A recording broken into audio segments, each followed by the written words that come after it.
Good morning, everyone. Thank you for being here. Today's session is mainly for chemistry.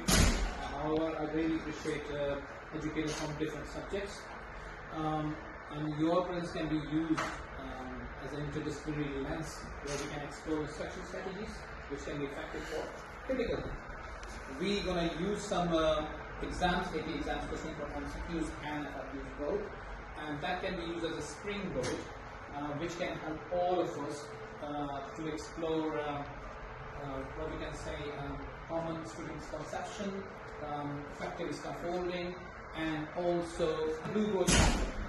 And in this Bluebook, I have a few things quickly go through with it. I'm sure you have seen all the factors which I highlighted before.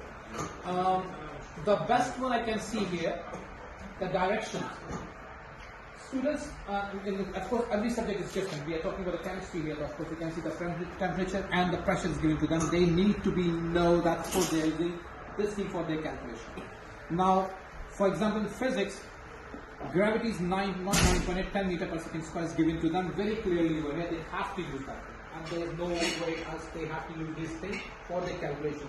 One thing which is very important, I came across myself during this calculator. If I use calculator here, for example, and you see that here we have functions.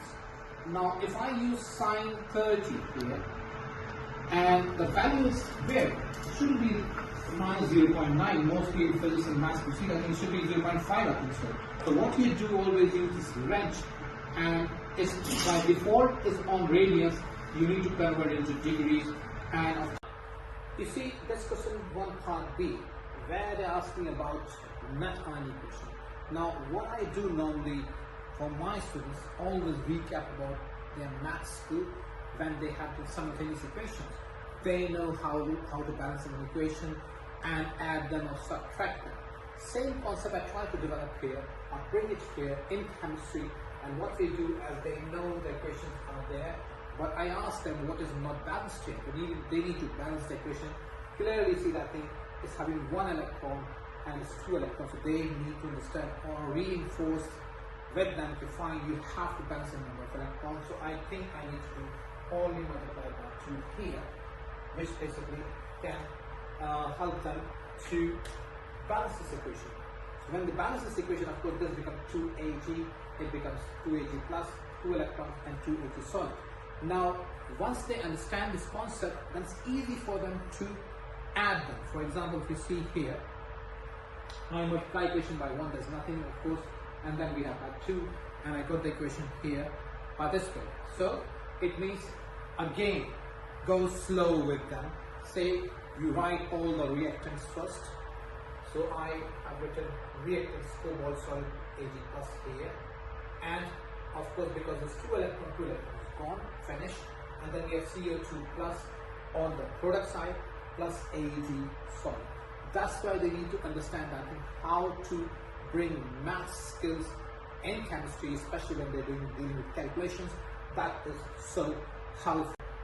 Now, further to that, we need to see the misconceptions in this type of question. For example, if you see this question, I would say number 1, that students forget to multiply the half reactions to balance electrons. So if they don't do this thing, which sometimes they do it, of course they are not getting the right equation, and of course may incorrectly combine reactants and products. As I mentioned before, that reactants should be on the reactant side and the products should be on the product side. So that will help to come.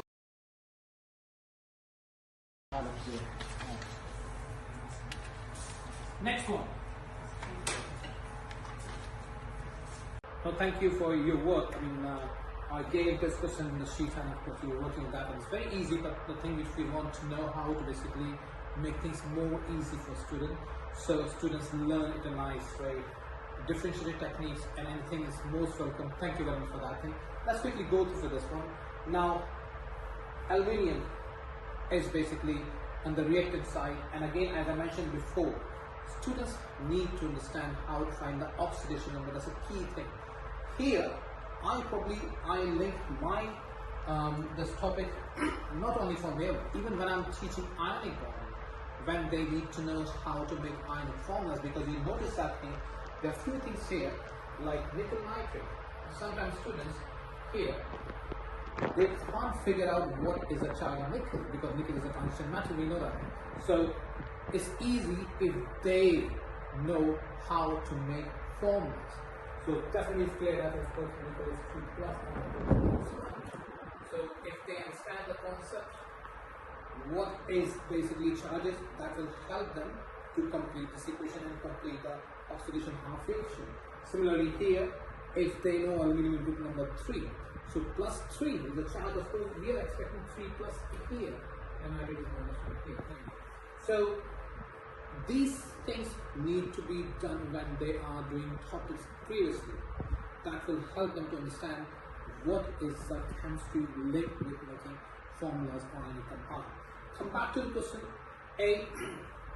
I appreciate about the colleague technique, what you have done in this question, but a straightforward answer for this one. أنا بهز براسي. Actually, this is ethanol. Also, this is H3's.